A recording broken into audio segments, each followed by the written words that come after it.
Salam Planter Indonesia. Menanggapi banyaknya pertanyaan berkaitan dengan penggantian pupuk, maka nggak ada salahnya kita akan membahas berkaitan dengan mekanisme penggantian pupuk. Tapi satu hal yang sebelum kita mau melakukan perhitungan, bahwa pemupukan merupakan sebuah kegiatan memberikan unsur hara ke dalam tanaman. Sehingga yang harus kita perhitungkan adalah unsurnya. Karena sekali lagi bahwa tanaman ini tidak akan menyerap urea, tidak akan menyerap ZA, tidak menyerap rok fosfat ataupun yang lainnya, tapi menyerap dalam bentuk unsur. Maka kita akan memperhitungkan unsurnya.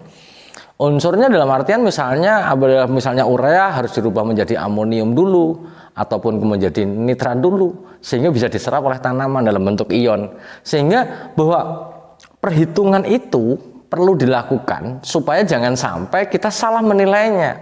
Kita berharap produksi kita tinggi, namun pemberian unsurnya nggak seimbang. Misalnya dari NPK menjadi urea ataupun urea menjadi NPK, rata-rata pergantian pupuk ini tidak diimbangi dengan penghitungan unsur yang mumpuni, sehingga bahwa terjadi penurunan produksi yang sehingga berakibat pada fatalnya pendapatan kita sebagai seorang petani kelapa sawit. Kalau misalnya di perusahaan mungkin udah jelas ada rekomendasinya, namun pada masyarakat secara umum maka kita akan harus memperhitungkan. Sebagai contoh seperti ini. Urea dengan 46% nitrogen diberikan, misalnya dosisnya adalah 1 kg atau setara dengan 1000 gram.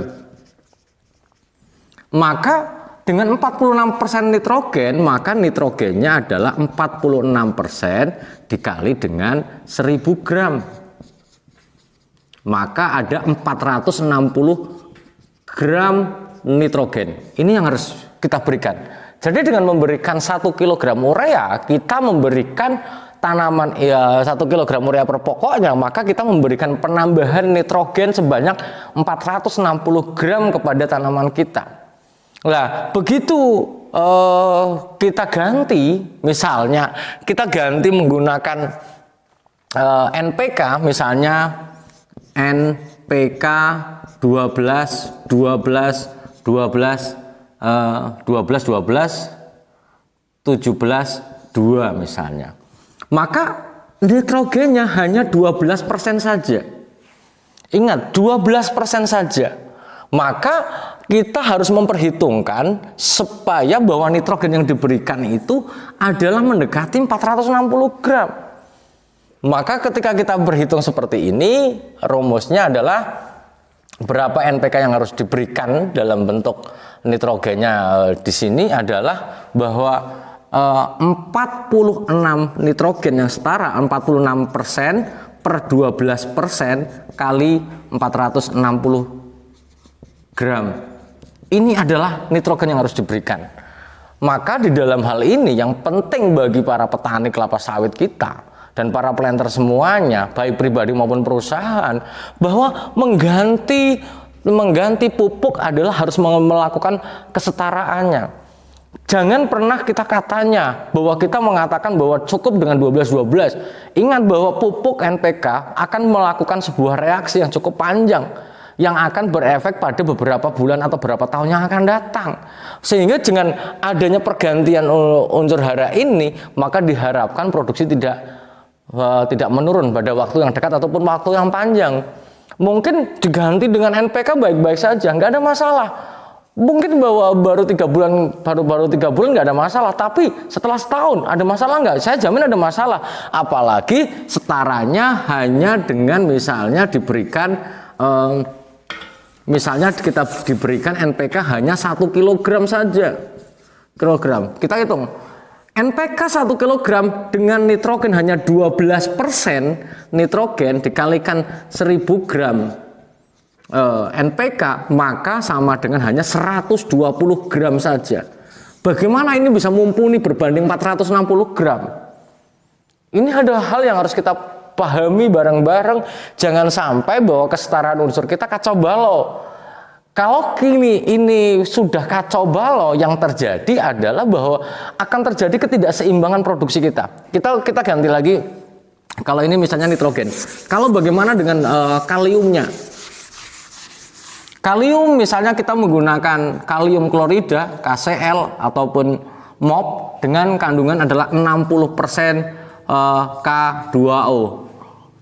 Dengan kita misalnya dengan dosis adalah 1 atau 1.500 gram atau setengah 1,5 kilogram.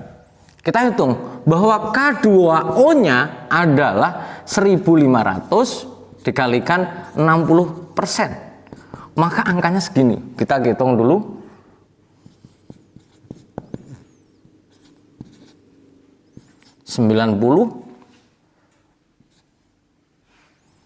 Adalah 900 gram K2O-nya. Nih. Maka begitu kita berharap produksi, ketika kita ada katanya menggunakan NPK, maka NPK-nya berapa? NPK-nya misalnya pakai 12 tadi 17 2. Di mana angka yang ketiga adalah hanya 17% K2O. Sementara bapak-bapak dan para atau ibu-ibu petani semuanya ataupun para planter semuanya menambahkannya hanya dengan misalnya 2 kg saja. Oke.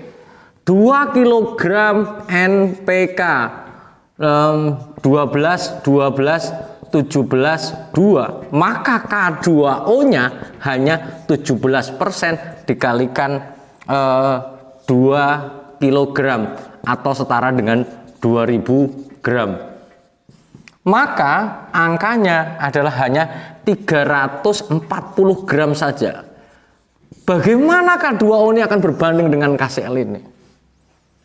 Maka saya beberapa kali katakan bahwa tidak ada salahnya sih menggunakan NPK. Namun bahwa ketika kita mau pakai NPK, maka gramnya adalah kesetaraannya harus kita ukur. Kalau tidak diukur seperti ini, maka jangan berharap produksi kita bisa akan lansam saja. Maka terkadang begitu biasa menggunakan pupuk tunggal, langsung diganti dengan menggunakan pupuk majemuk misalnya pakai NPK, maka sering terjadi kekurangan jumlah yang luar biasa. Sering terjadi defisiensi. Kenapa? Karena bahwa NPK-nya nggak dicukupi. Apakah salah tidak mau menggunakan NPK? Tidak, malah benar. Namun jumlahnya yang harus kita perhatikan. Kalau jumlahnya tidak kita perhatikan, maka tanaman kita tidak diberikan hak atas unsur hara untuk produksinya. Begitu juga dengan urea tadi, tidak diberikan hak untuk hak vegetatif tanaman itu sendiri. Semoga bermanfaat bagi kita semuanya. Ingat para petani dan para planter semuanya, hal terpenting di dalam sebuah perhitungan pemupukan mau ganti pupuk adalah kesetaraan unsurnya. Jangan pernah berpikir bahwa diganti begitu saja dengan segampang itu, maka kita harus melakukan perhitungannya. Harus kita tepatkan perhitungannya. Karena pada prinsipnya pemanenan kelapa sawit adalah mengurangi biomasa yang dihasilkan dari unsur yang diserap oleh tanaman itu sendiri. Semoga bermanfaat bagi kita semuanya. Salam planter Indonesia.